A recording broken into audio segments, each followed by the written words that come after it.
hopefully everybody can hear me, and if you can't, sorry about that.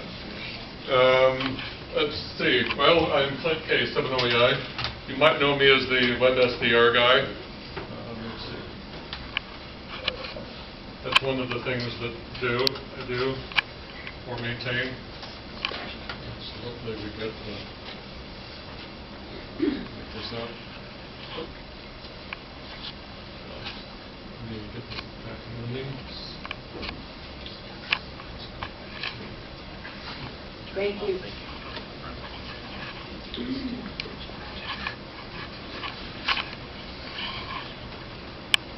Let's see, why is it not seeing this other screen?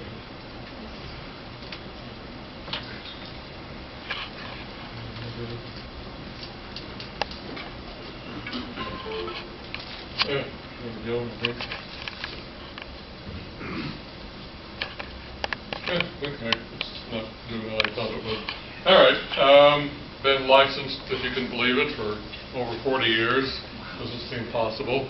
That kind of gets you, but you kind of guess how young I had to have been when I got my ticket. Let's see, but one of the things I've always been into is homebrew stuff, to see if it was on resonance. And I was really happy when these NanoVNA things came out. So you've seen, a lot of you have seen these little ones. You can get these for 30, 40 bucks without the battery. You know, they're 40, 50 bucks with it. And there's other fancier ones, like the one here, which I'm not going to pick up too far, but this is on the order of 110 bucks. And it's much more capable for the higher frequency stuff like VHF, UHF. But if you're going to do only HF, something like this is just fine. The expensive one and the cheap ones do about as well as each other. Of course, the advantage is when I don't have to wear as strong a geezer goggles to see the big screen as I do the little screen. And of course, one of the, but anyway.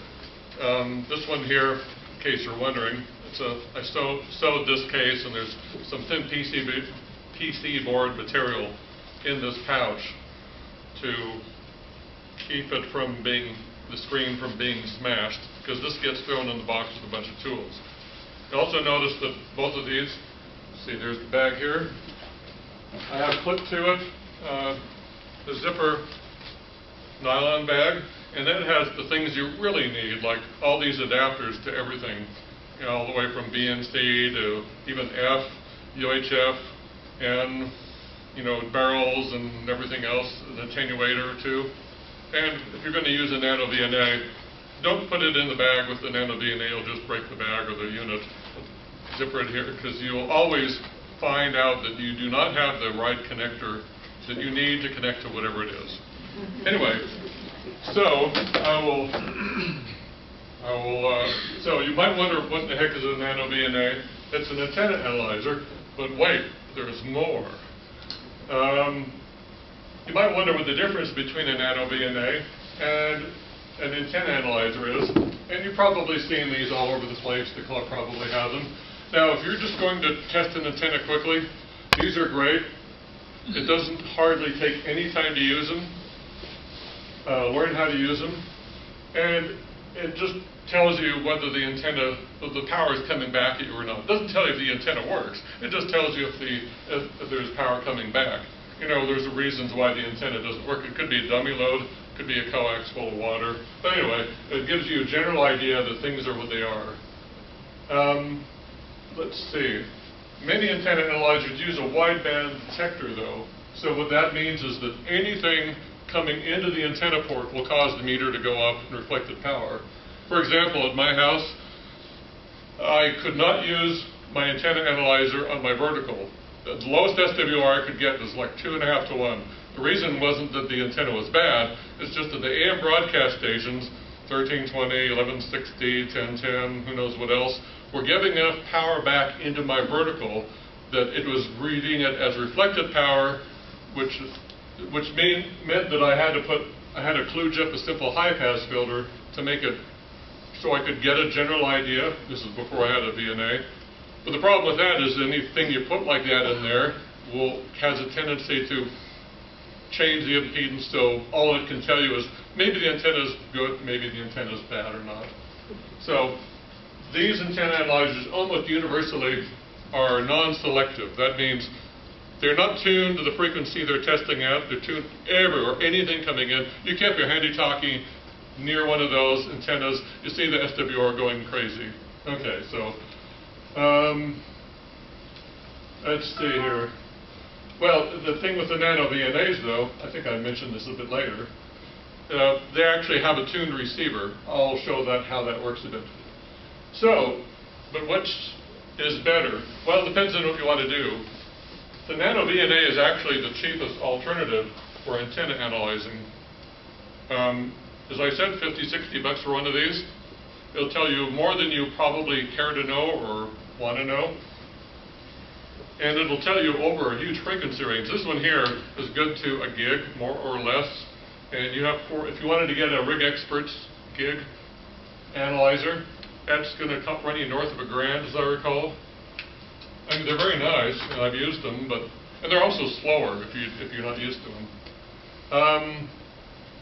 Of course, the antenna analyzer, as I said, anybody can pick one up, and it's intuitive. You just twiddle the knob. The VNA definitely has a learning curve. Okay. Now, properly calibrated, the VNA is more accurate than you'll ever really need. I mean, it's arguably overkill. I mean, but the big advantage is it's really hard to overload these. This is hardly bothered by the nearby transmitter. At field day, that's a different matter. If there's another transmitter coming online, it'll just overload the daylights out of this, but that's no worse than the standard antenna analyzer. If you've ever tried to test antennas during field day, you have to tell everybody to stop, which will not make you popular. Okay. The antenna analyzer with the meters is undoubtedly easier to see in the daylight. I mean, I wish you could get these with those old transflective LCD displays, the ones you need to turn on the light to see. These, you pretty much have to wear a photographer's cape to see the darn thing in sunlight, but usually you can get around that. And also the antenna lights, you can just turn it on, twiddle the knob, and make measurements. And it probably does just what you normally need. So it's good to have both in your toolbox. Quick and dirty antenna analyzer tells you what you want. Okay. However, this has more capability. You can actually test filters, how lossy they are, whether they're tuned correctly. And also, if you want to do it, you can actually connect this to a computer. One of the things I would encourage anybody to do that has a series station or a repeater or anything is, when you're up on the repeater site once a year, hook this to your computer, run a sweep of your antenna, run a sweep of your duplexers, run a sweep of check the reverse isolation if you're on your antenna isolators, and if you don't have one, shame on you on your repeater side. But then you have a baseline as to if anything is degraded, because I mean you can't fix what you don't know, right? And usually things like water ingress or antenna damage give you a little bit of warning. So that's kind of what we do. I have readings going back. I maintain some UX repeaters. We have readings going back decades on what things are like. The last half hour we're on site, we just measure everything, write it down, and try to find the notes next time. Okay. How do they work? Well, they work great, as I can tell. Okay, the typical antenna analyzer uses what's called a Wheatstone bridge. So you might have seen this before. What you have is these two resistors here. If these are equal to each other, there will be no voltage across here. So you put voltage here, and if these are the same resistance, these are equal and these are equal, but these pairs don't need to be the same. There'll be no voltage here. Well, for the Z, you substitute an antenna, right? So if all these are 50 ohms, and this is 50 ohms, like a dummy load, there's no voltage across here. That's how your normal antenna analyzer works. It substitutes the antenna for this resistor and measures whether or not there's a voltage there. That doesn't really tell you anything except that there's power coming back. And you can also get a little bit of phase information. So that's how normal antenna analyzers work. Now, NanoVNAs are actually have a receiver built into them. It's a tracking receiver. Now, this here, if you look at it really carefully and squint, it actually looks like your SWR bridge in your radio. So you have port 1, which is, or port 0, depending on which NanoVNA or VNA you look like. This is what you connect to your antenna. So what happens is power from this oscillator goes out this port, and if there's perfect dummy load, it won't be reflected. Nothing comes back, and it cancels out here, and then nothing comes out of this port here.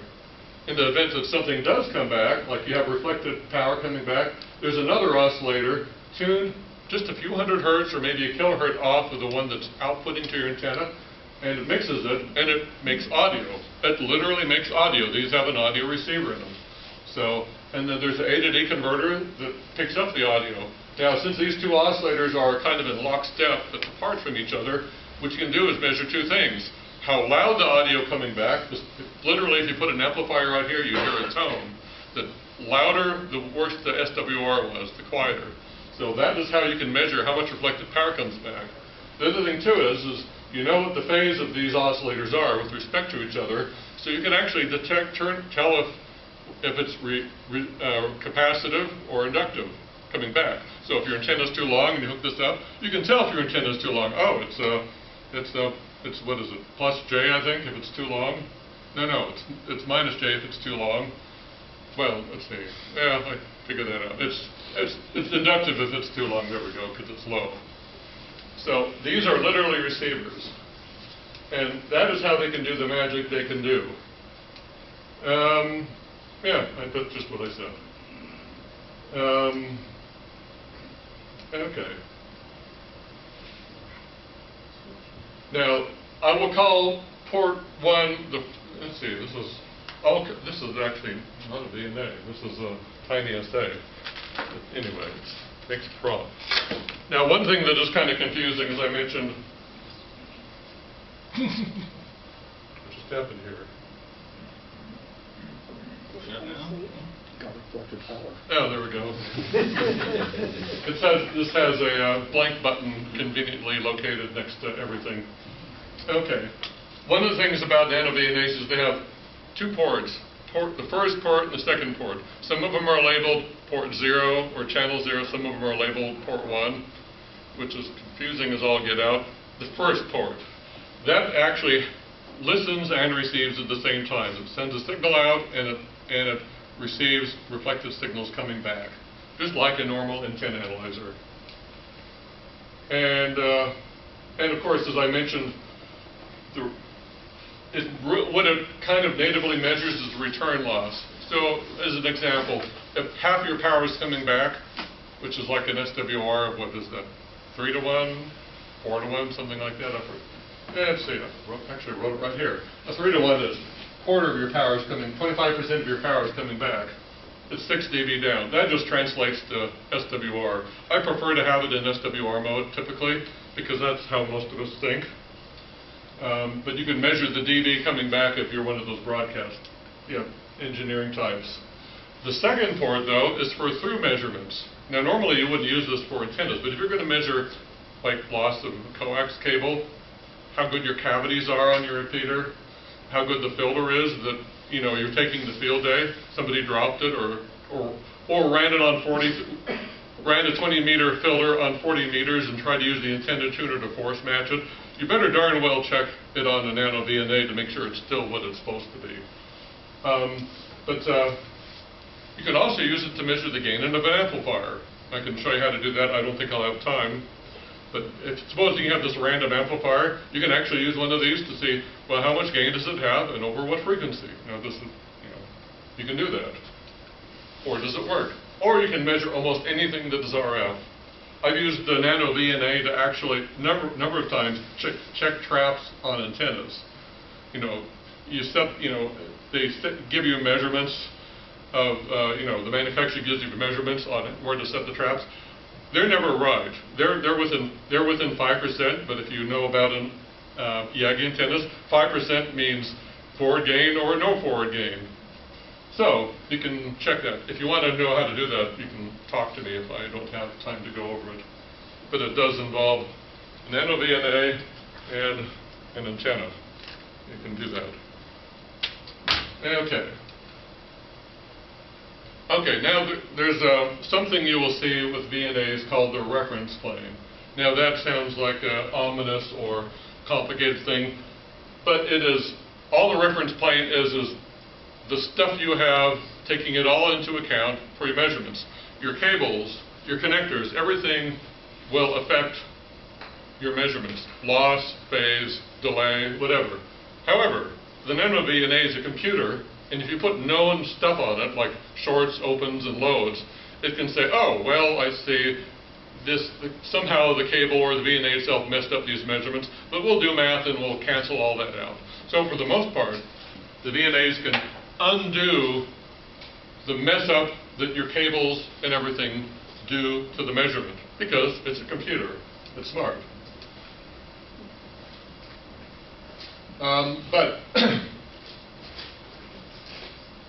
So anything you're going to measure, you want to make sure that you aren't measuring the cables.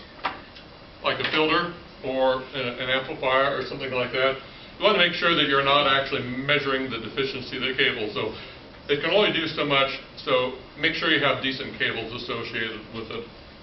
The typical skinny cables that come with a NanoVNA are typically not crimped. You just pull on them and they come apart, so be careful with that. One thing you can do is put some heat shrink around them, although it's hard to do with them already made, but to keep them from coming apart. But I would recommend that you always have an extra set of cables if you're relying on your VNA for a project. Just order several sets on Amazon or eBay, just so you have them. Let's see. So, when do you want to do a calibration? Out of the box, these are not very useful. They're not very correct. They just did whatever test to make sure they worked. So, until you do a calibration, your readings will be bogus, especially depending on the frequency range. If you don't know that the VNA is calibrated, then you should calibrate it. And especially when you are going to make precise measurements, like measuring filters, cavity loss on a repeater, for example. Anything that needs to be within a fraction of a dB, or something that goes down, really deep, like a notch on a filter, a notch filter. When can you get away without calibrating? Well, casual measurements and stuff. Like, for example, on my VNAs, they have a bunch of presets in them for different frequency ranges. Like I have like a 130 to 160 range, a 420 to 460 range, and those I calibrated for those range, and those correlate with 2 meters and 70 centimeters. I have another one that goes from like 100 kilohertz to 30 meg. That's for general HF. Those are generally pretty good for almost anything you want to do.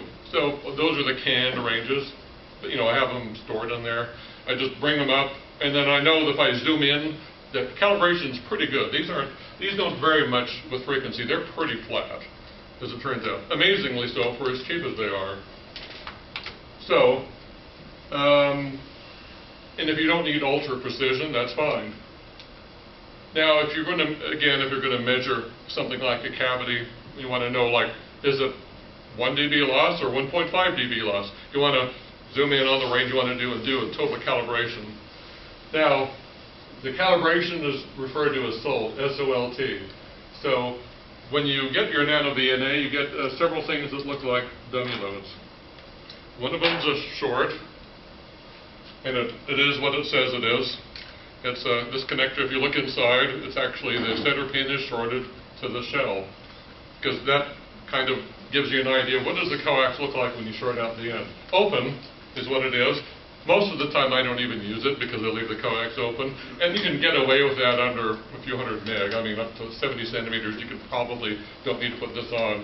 If you go to higher than that, you can screw this on, and just the capacitance of the end of the connector or the cap affects it very slightly, but you have to get really high frequency. And load, 50 ohms. What the NanoVNA wants to know what 50 ohms looks like. This is a 50 ohm load. You can't read it, you have to take my word for it. And knowing those things, putting them on the end of the cable and doing the calibration, which is pretty easy, will let the NanoVNA know, what are the cables like?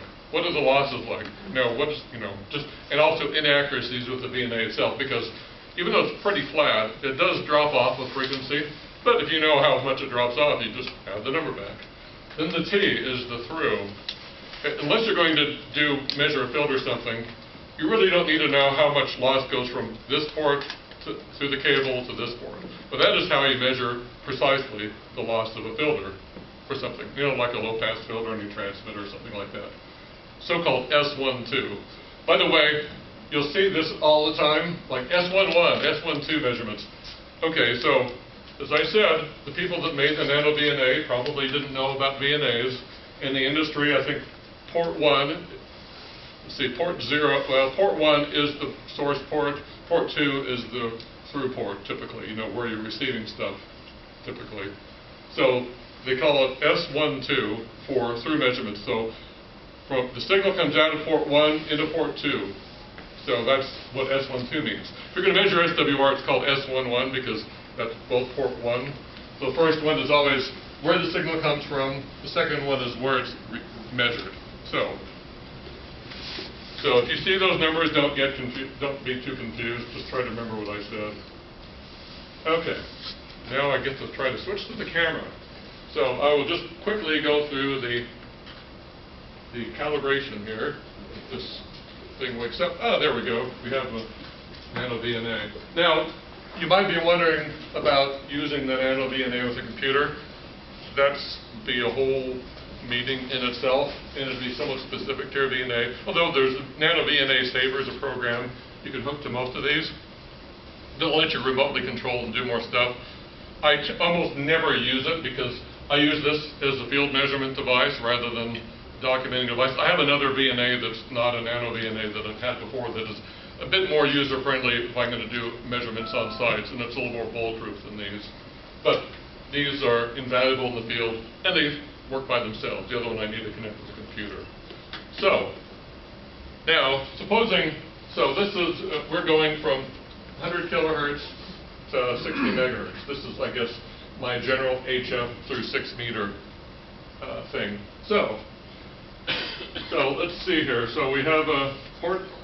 This particular NanoVNA is called labels channel 0, port 1, just for confusing, so they have the best of both worlds. So I don't want to take too long on this, but this is the first thing you got to do if you get a NanoVNA. So you do, let's see, go back, so calibrate. Next you want to do is you want to remove all the existing calibrations. So you reset all. First of all, you want to set it to the frequency sweep you want to calibrate at. So in this case, this is my generic 50, HF one. Now you notice when I turned off all of the calibration, how the screen changed. That just tells me that now it's totally uncalibrated. Okay, so then you hit calibrate. Okay, now it's asked you to do an open. I'm going to cheat and not connect anything to it. Your span changed. Oh, dang it, you're right. Okay, some of them do that, some of them don't. Let's see here. Let's see, is it going to go back? Okay, let me reset that. It wouldn't let me. Okay. I normally have this display upside down because that puts the connectors away from me. So anyway, back. So let's see, calibrate. We reset all. Now we set the span. So it's called stimulus. That comes from forever with a just what frequencies do you want to stimulate the test device with? So let's say we're going to do HF. So let's pick 1 megahertz and stop. at 30 megahertz. Okay, there we go.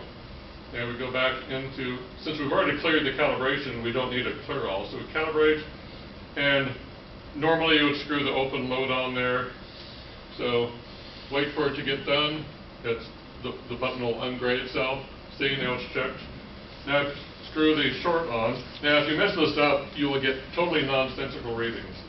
So one thing you'll, so do the short. And then there's a cursor that I can't see that happens. Here it is. Put the load on, and find the one that says load.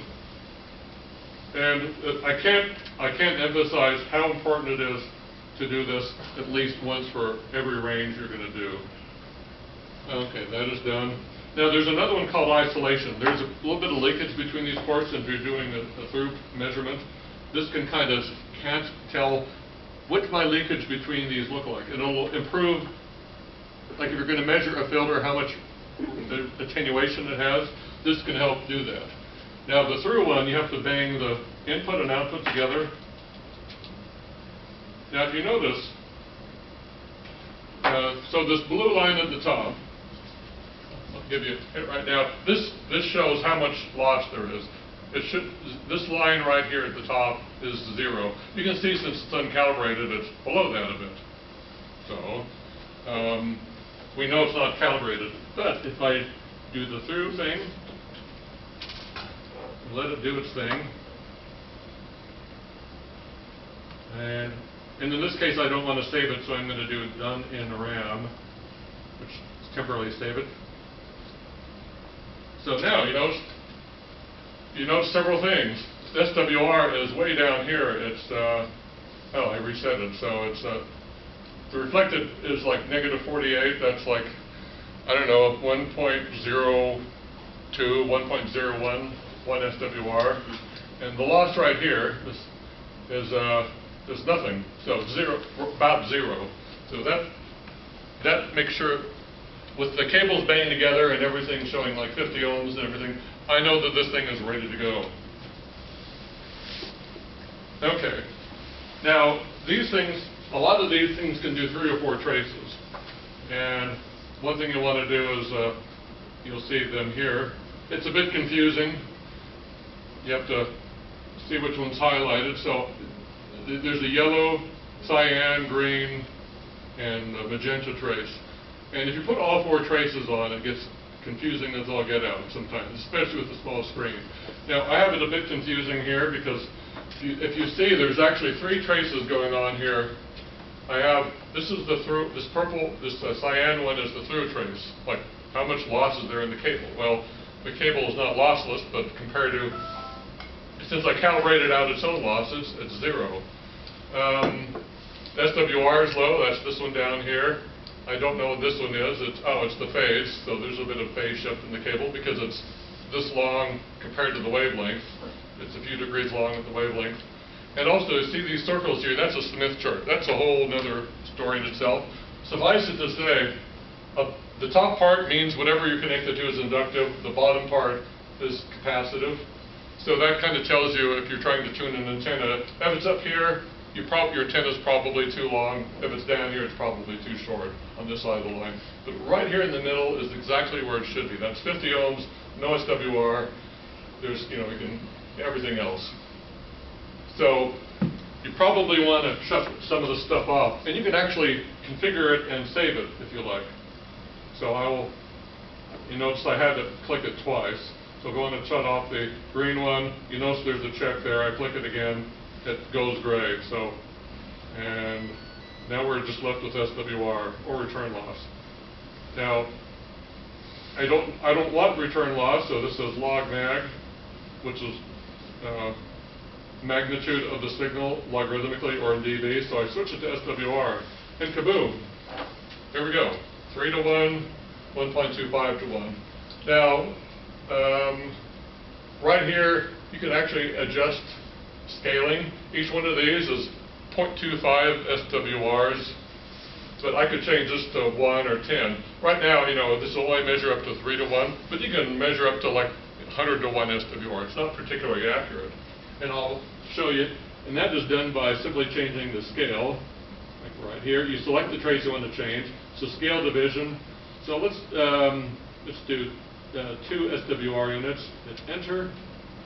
Now I can measure up to 17 to 1 SWR, which, you know, if you're tuning, if you're trying to figure out where things are over a wide range and you have no idea where you are and everything goes off the top, you might want to change the scale to something higher. But most of the time, you deal with stuff that isn't terrible. I mean, if it's above 3 to 1, there's probably something wrong. Okay. If anybody has any questions or wants to see me do something else or wants to just say something to wake up, let me know. I'll be happy to entertain questions. Okay, now I'll power cycle this and restart it. And of course, it's upside down, so big. Okay. Now, one of the things you'll notice is there's these marker things here. So, and you might wonder, well, why are there several markers? Let me try this again. There's several markers in the same place. So we have marker number 1, because of the way it is. This one being, so you see, this is cyan, so that's the log mag.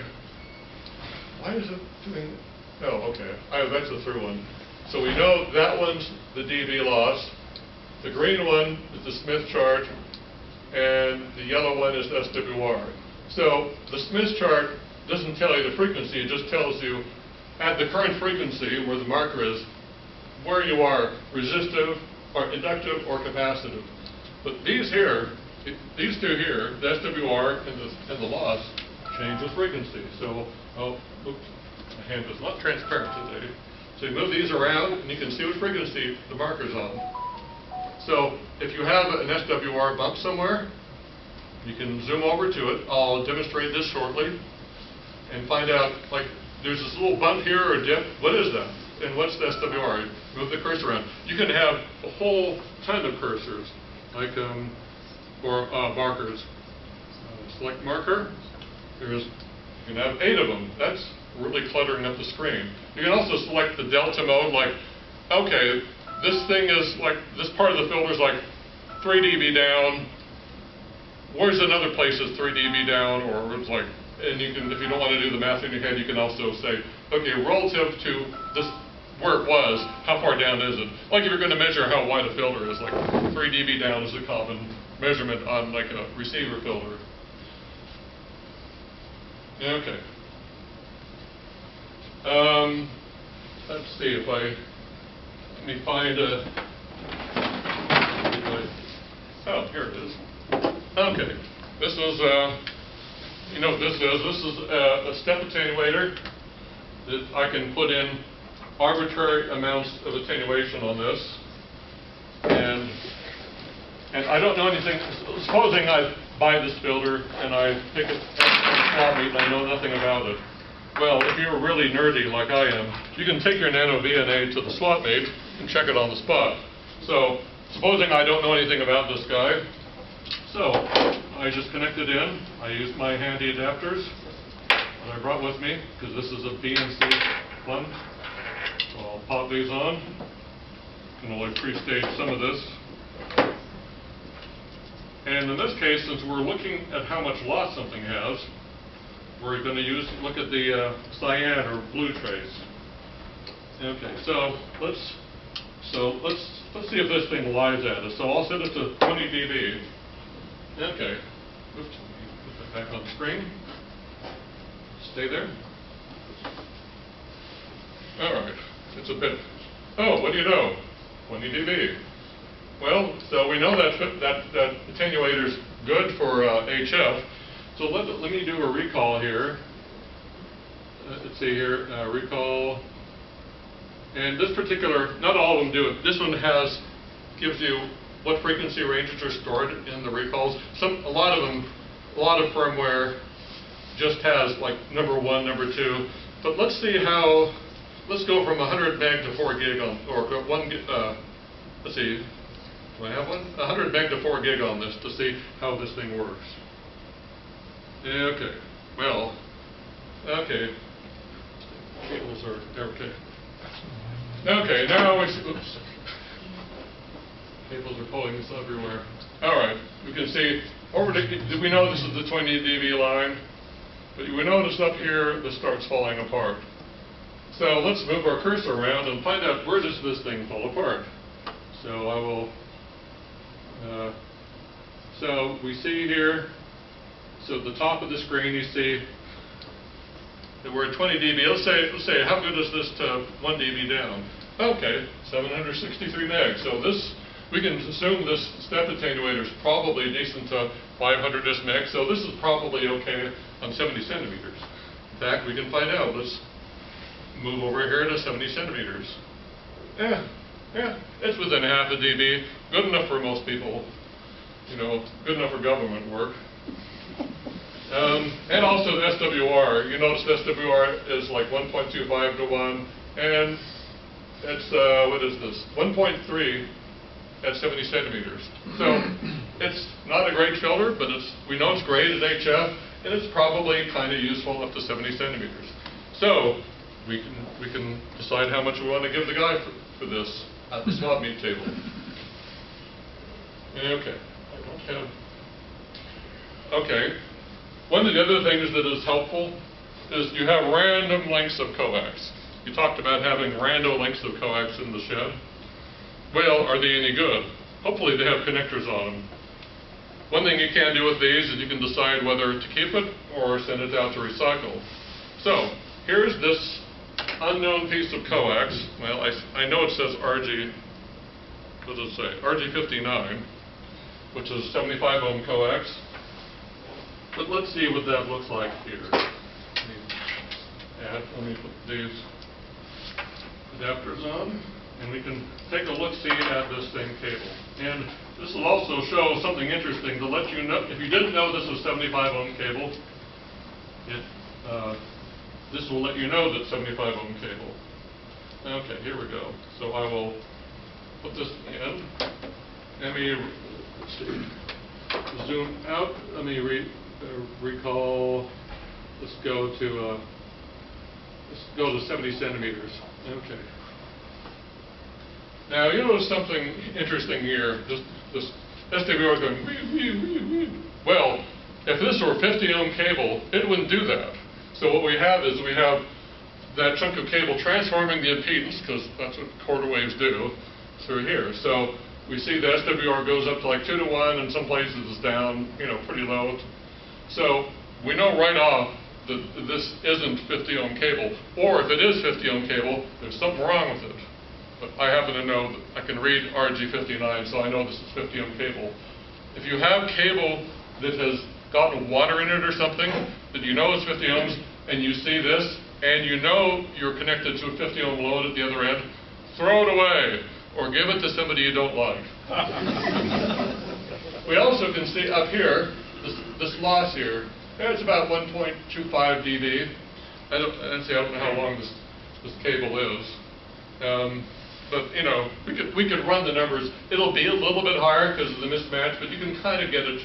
If you know how long this cable is and know how lossy RG59 is supposed to be, even if it's 75 ohm cable, if it's kind of within the ballpark, the attenuation will be about the same, because you notice this attenuation goes up and down, but not too much. So it'll give you a good idea. So let's see here. One of the things you can do too, let's see, this is a bit esoteric, but it's kind of cool. Let's see, I don't do this very often, so let me go back here. Display, transform, let's see, transform. On, let's see, band pass. Okay, there we go. All right. Okay, so dang it. Unfortunately, I can't put canned settings in here. So I start at 1 megahertz and I stop at 400 megahertz. Okay. How many of you know what a time domain reflectometer is? It's a time domain reflectometer. A real one sends a pulse down a line, and you look at it with an oscilloscope and see it coming back. So you notice several things here. if you know what the velocity factor of this cable is, that's the like 0.66 or 0.8 or whatever, whether it's foam or solid, it varies. You put that in here, and this will actually tell you something about the length, the distance to a fault. So right here I know 2.157 meters. I know this to be a solid dielectric cable, and I know this the velocity factor is set right. So I can tell this cable's about 2 meters long. This came in super handy. A friend of mine, Tim KK7EF, we were camping, and one day his HF mobile didn't work. Well, he had, of course, ran the cable from over there in the car, through the back, past the tailgate, and up the side. So where is this cable bad? Well, I was able to put this at the radio end, and we know what kind of cable it was, and it's like, oh, it's like 1.5 meters. Like 1.5 meters, it's like this long, so we're kind of going like, where is it? And it came, and it showed it as being right near the tailgate. And of course what he had done is he had originally routed the cable between weather stripping, but it shifted and it was smashed flat at the weather stripping. And it just happened like one day it worked, another day it didn't. So we pulled it out and flex. Oh, there's HF, there's signals. Oop, no signals, So we replaced the cable. We actually found some RG8 and stripped some chunk of RG8, stripped some of the jacket off it and slid it in there. So give it a bit of extra. So to smash better, I don't know. But anyway, there's also another thing you can do too. Supposing, like I'll do this as an example. Clint, how did you get it into TDR mode?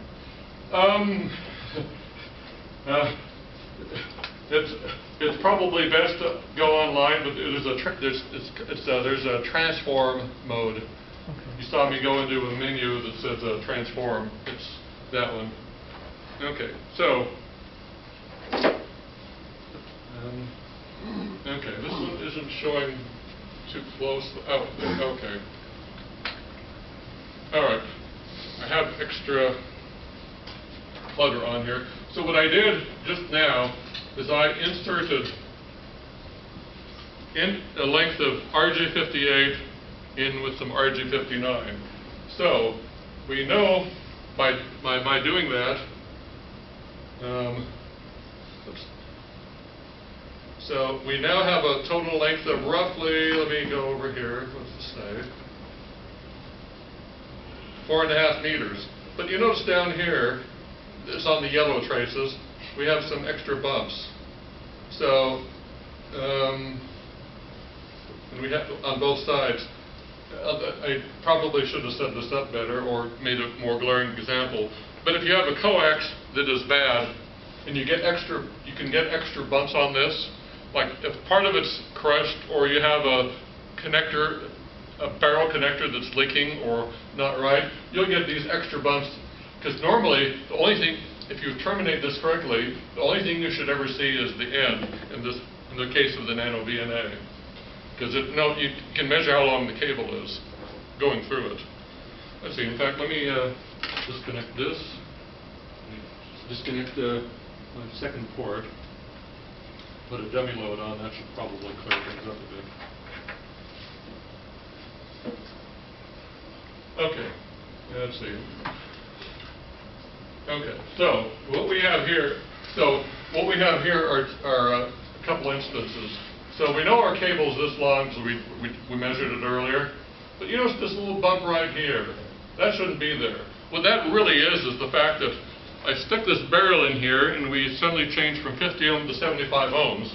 So I know that from the port 0 end, the weirdness is, 4 meters away.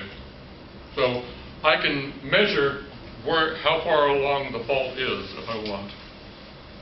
Now, to be sure, this really isn't a true time domain reflectometer. What it really does is it sends the signal, sweeps it, looks at those ripples you saw when I had it in normal VNA mode, and tries to make sense out of that and comes up with this. The true time domain reflectometer is way, way more sensitive than this. But if you know your antenna's hooked up or something, but you're not getting a signal, or there's something really weird, this may tell you where to start looking. Okay. All right. Now, for measuring actual stuff, let me switch back to this mode. Let me go back to the screen. Hopefully it's pointed. Okay.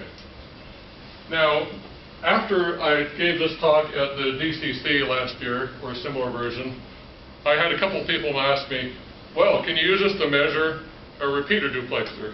Well, the answer is yes, absolutely. But, so, let me get this set up again. There's a few limitations. Let's see, where did my pointer go?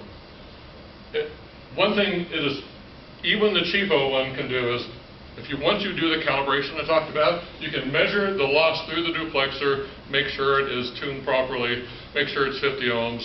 You know, if you put it on a dummy low, is the SWR low? And you can also measure the cables. You know, see how lossy they are, wiggle them, do they change? If they do, make sure they're tight. One thing about UHF connectors, F connectors, and SMA connectors, if you can undo them with your fingers, they are not tight enough. You should never be able to undo an F connector, a UHF connector, or an SMA connector with your fingers. Never, never, never. It should be finger tight and a little more. So that's one of the terrible things about UHF connectors, among other things. If you can undo it with your fingers, you're doing it wrong. So just let you know, whenever time I go to a repeater site, I try to unscrew stuff, and if I can, it's like to get out the old nerd knife and give it an extra 16th or an eighth of a turn. Okay. So, now tuning the notch of the duplexer, I'll show you this in a moment. The standard inexpensive NanoVNA is different than the fancier version that I have here, in that it isn't as sensitive at higher frequencies. It's marginal on 2 meters, not at all good on UHF, for measuring the depth of a notch. For example, if you want to keep, so one thing about a repeater is, without the duplexer, you're shouting in your own ear. So they have on the transmitter, they have a notch tuned on the transmitter to the receiver, so that the noise coming out of the transmitter doesn't land on the receiver frequency. And more importantly, or at least as important, on the receiver, they have a deep notch tuned to the transmitter frequency so that it doesn't overload the receiver. And you want, in a typical 4-can, which is 2 cans or 2 cavities on receive, 2 cavities on transmit, the best you get out of those is anywhere between 65 and 75 dB according to the manufacturer's specs. The NanoVNA 2, H2, whatever, is just good enough to do a 4-can duplexer. It is just good enough, especially if you do averaging, a little bit of averaging. It is just good enough. And you can get, if you're careful and set it up right, you can get down to 85 dB, which is better than these things will do, especially if you breathe on them, you know, change temperature. So if you have a 6-can duplexer, these will get you close. These will get you working in a pinch, but you probably need other gear. But I've almost never seen a 6-can cavity or duplexer at a repeater, you know, unless they're hand-me-downs. Okay, so this, if you want to know what a duplexer looks like, well, I happen to have one in my garage, would you believe it? And I actually tuned it up. I quickly tuned it up. And you can see here, we have, dang it.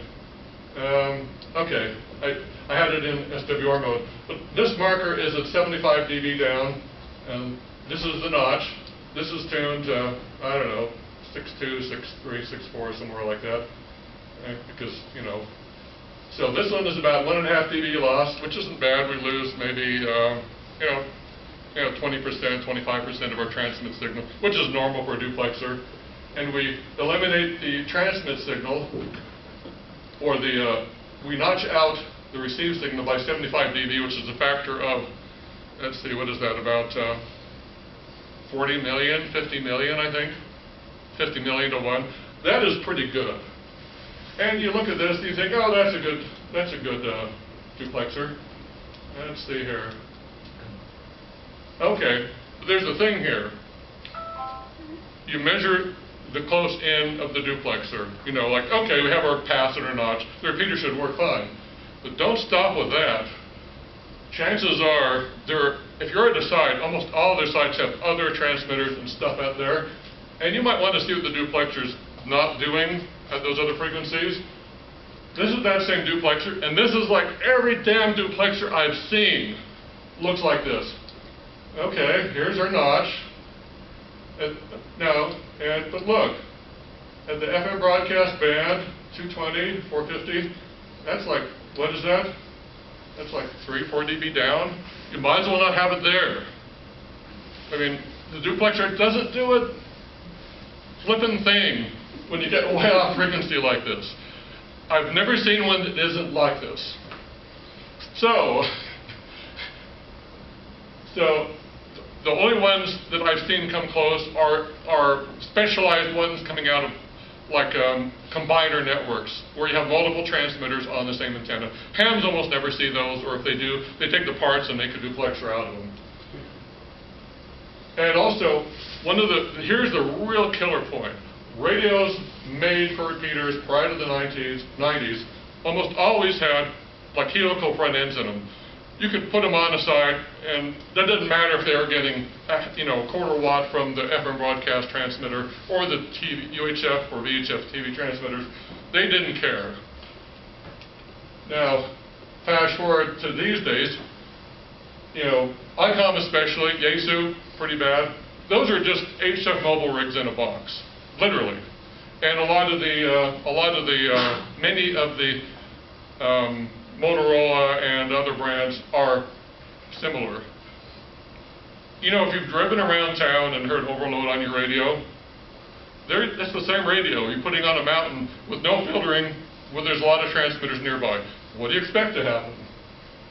So with that as an example, years ago, back in like 2008 or so, we at the 6.2 site in Salt Lake, the receive site's actually separate. It's down the mountain 500 feet to get out of the noise, because that's what you got to do up there. So our cavity had been up there for 30 years at that point, and it was all grody, so Gordon and I went up there and pulled it out and put in the new cavity. Suddenly John Lloyd is there. He went to the mountain. He's trying to put in the D-star repeater. And he said, and what he told us was this, we had this Kenwood TK whatever it is up here for the past year. It worked great. I put the D-star repeater on, and I thought it was dead. He put had an ISO T with the service monitor and turned it up all the way. He couldn't hear it. He thought, okay, this receiver's hosed. So he unscrewed the antenna and put a dummy load on. Suddenly he could hear it. He realized then that the receiver is being desensed by about 60 dB. 60. That's a million-fold sensitivity decrease. Then he put his watt meter on it and saw like 150 milliwatts coming from the repeater antenna into the front end. So he was happy that we had that corroded pass cavity. And to fix the ICOM repeater, it took 2 pass cavities to get it to work, to hear the side noise floor. So that old Kenwood TK, whatever it was, didn't give a rat about that, but the ICOM was utterly demolished. I actually had a Yaesu. We actually did a side-by-side on the workbench. We had a Yaesu DR, whatever it was, and an ICOM repeater side-by-side. The Yaesu was a little bit better, but it was still god-awful. So, and that's true with most modern radios. That's one of the reasons why, you go to Repeater Builder, you see this all the time, where like, I put in the new repeater and it didn't work with a darn. So, now you know why. So, any site that I'm involved with, we always have pass cavities. They make you good neighbors, and also they preclude issues. This one is when I built. It cost me the cost of these 2 PNC connectors. This is a piece of 1 5/8 Heliax. It was laying on the ground at the WebSDR site, so I made a cavity out of it. Why not? And so let's take a look here. It not only gets rid of the stuff far off, but it offers excellent lightning protection. There's almost no better lightning protection than a pass cavity. You ground it, there's an air gap between the gazinta gazouta, so it can't go bang. And then this is what this cavity looks like. So this is about 146 even. So you can see it passes signal here, and the SWR goes down. This isn't a particularly good one, but it is. But if you look at this But if you couple it with the duplexer, this is the duplexer, it's a Sinclair Q2220E, I think. It's a standard duplexer. You couple it with this one, so you see here, this is the same chart as before. Down at the FM broadcast, well, we're down 56 dB. That is like almost 500,000 reduction in signal. Up here at, at VHF, UHF, we're down by 30 some odd dB, which is more than 1,000-fold. Now, one thing about any pass cavity or any cavity is that at odd multiples, like 3 times, 4, 5 times, 7 times, you get a peak. So you get this bump here. But if you wanted to get rid of this stuff, you just put a low pass on it because cuts everything off up here. So something as simple as this, or even a cheap 2-inch cavity, can make a huge improvement. Even at like public service events, for example, if you have packet over here and voice over here, and you're getting in each other's hair, just get a notch cavity, and on the voice side, tune it to the packet frequency, and on the packet side, tune it to the voice frequency. You can probably cohabitate, and nobody will bother you. And the best of all, if you have a random cavity, you can tune it on site with one of these. Yay! So that is one of the most important things about having these NanoVNAs and stuff. It lets you look at things that you have to see if they are what you think they are. You buy a filter, I mentioned it, on eBay, or buy one or use one for field day. Is it any good? You can find out. Just takes you a couple minutes.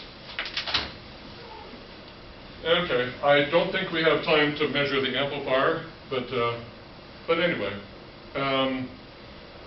I think that wraps it up for this part of the presentation. So, any questions anybody else might have that on using these things, or can I do X? Yes. So like the previous slide, did you use ports 1 and 2 to get that trace? Yes. So what this slide is I go in port 1 through the duplexer, and then back into there. So it's measuring through the whole thing. So this is, you see that, now one thing I'll mention too is the NanoVNAs don't actually do continuous sweep. Down here at the bottom will tell you how many points. So from 80 megahertz to 500 megahertz, it did 201 points. You notice this notch isn't as, this peak isn't as high as it would be, and this notch doesn't look right. Any really narrow features you might miss, like sharp peaks or dips, if you're zoomed out too far, because you don't have enough granularity. It's like, all this does is traces fill in the dots, and there might be something between the dots. So if you want to say, well, how good is this peak, or how good is this notch, you have to zoom way in on it to see it. Things like that. Yes? The DCC, you mentioned putting 2 antenna tuners back to back and measuring the loss from. Would you describe that process? Okay, yeah. I didn't do that here because it took me longer than I expected in person. So what I did, what he's talking about, so I got 2 antenna tuners, and so dirty little secret about antenna tuners. If you're trying to match something that's lower than 50 ohms, their impedance will be universally terrible and make them get hot. But that's true of anybody. So one thing you can do too, if you're curious as how good your antenna tuner works, take your antenna tuner and attach it to something like a 20 ohm load to get some resistors, and tune it, low power, and then lock it so it doesn't auto-tune, or tune it to like 200 ohms, 250 ohms, so it doesn't auto-tune, and make that with a known good antenna tuner. Or if you have 2 identical models, that's actually better.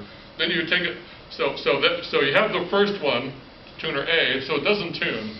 Then you connect it back to back with another antenna tuner, and then match it. So what you end up is, this one's converting it to impedance X, this is converting it back to 50 ohms. Then you measure the loss through 2 of them. What you have determined is the loss of both of those. So if you have 2 identical tuners, you can actually kind of just divide the loss in half and find out how good or bad your antenna tuner is. And what he's talking about, I had this demonstration where I had a QRP antenna tuner, just one of those little, using those polyvaricon caps, those little plastic ones you saw in AM radios, and I had a bigger antenna tuner to handle a couple watts, so I knew that loss was pretty low in one of these units. And I lost most of my power through the little QRP antenna tuner. And on QRP, you can't stand to lose it. Then I substituted that cheap antenna tuner with, I picked up for $5. It's a 50s vintage. It's a very low end, simple antenna tuner. And I got like 4 times as much signal through it, even though it was bigger. But it had proper capacitors and inductors in it, rather than plastic capacitors and little toroids. So you can measure unknown things.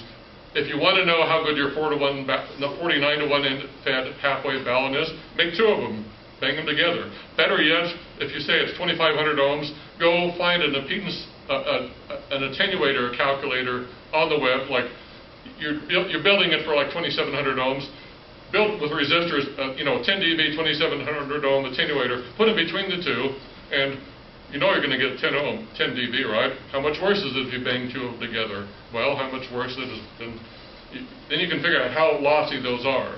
For example, if you have 2 of things, you can, of the same things, and measure how bad they are, you can figure out how bad one of them is.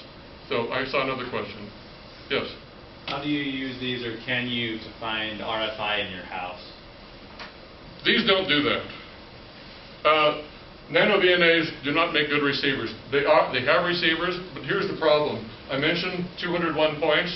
It's like, listen here, listen here, listen here, listen here, and they're also not sensitive as receivers.